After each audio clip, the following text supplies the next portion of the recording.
ছাত্র জনতার ক্ষোভের মুখে পদত্যাগ করে দেশ ছাড়েন শেখ হাসিনা।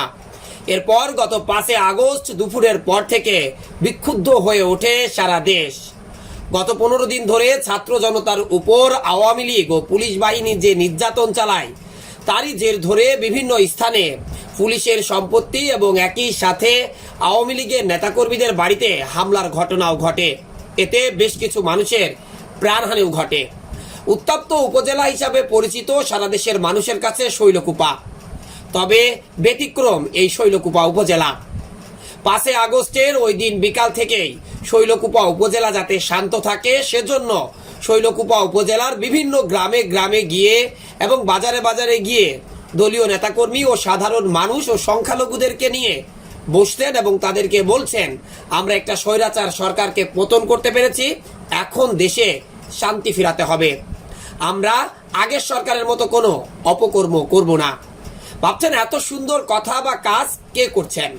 ভিডিও দেখে বুঝে গেছেন যে মানুষটির কথা বলছি। এই মানুষটি ঢাকা বিশ্ববিদ্যালয়ের সবুজ চত্বর থেকে বেড়ে ওঠা এক সময়ের মেধাবী ছাত্র নেতা। এখন তিনি খুলনা বিভাগীয় সহ সাংগঠনিক সম্পাদক, বাংলাদেশ জাতীয়তাবাদী দল বিএনপির।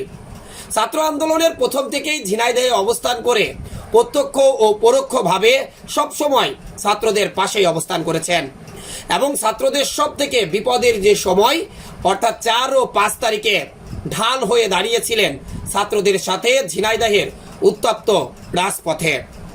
এরপর যখন সরকার পতন নিশ্চিত হয়, তখন এই ছাত্র জনতাকে বোঝানোর জন্য এবং শান্ত করার জন্য তিনি অনেক চেষ্টা করেছিলেন। কিন্তু ঝিনাইদহে কিছুটা বিশৃঙ্খলা হলেও সারা দেশের মানুষের কাছে উত্তপ্ত উপজেলা হিসাবে পরিচিত শৈলকুপা একেবারেই শান্ত।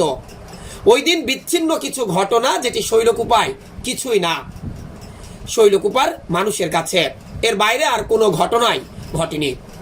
গত কয়েকদিন ধরে নিরলসভাবে বাবু জয়ন্ত কুমার কুণ্ডু তিনি এবং তার দলীয় নেতাকর্মীদের নিয়ে সকল সনাতন ধর্ম অবলম্বীদের বাড়ি, মন্দির, মসজিদ এবং বিভিন্ন বাজারে বাজারে গিয়ে কোনো দোকানপাট বন্ধ আছে কিনা তাও তিনি দেখছেন।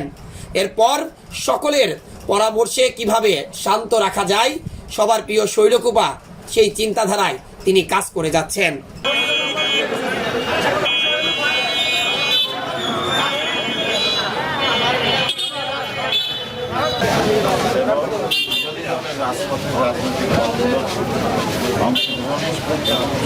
কোথাও যাতে কোনো বিশৃঙ্খলা সৃষ্টি না হতে পারে, আপনারা সে ব্যাপারে সর্বদা সজাগ থাকবেন।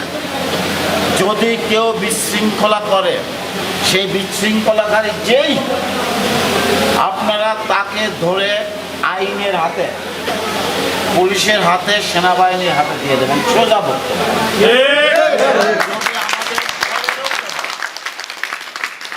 জানাবেন, সোজা দল থেকেও সে বাদ যাবে এবং আইনের মুখোমুখি, বিচারের মুখোমুখি তাকে হতে হবে।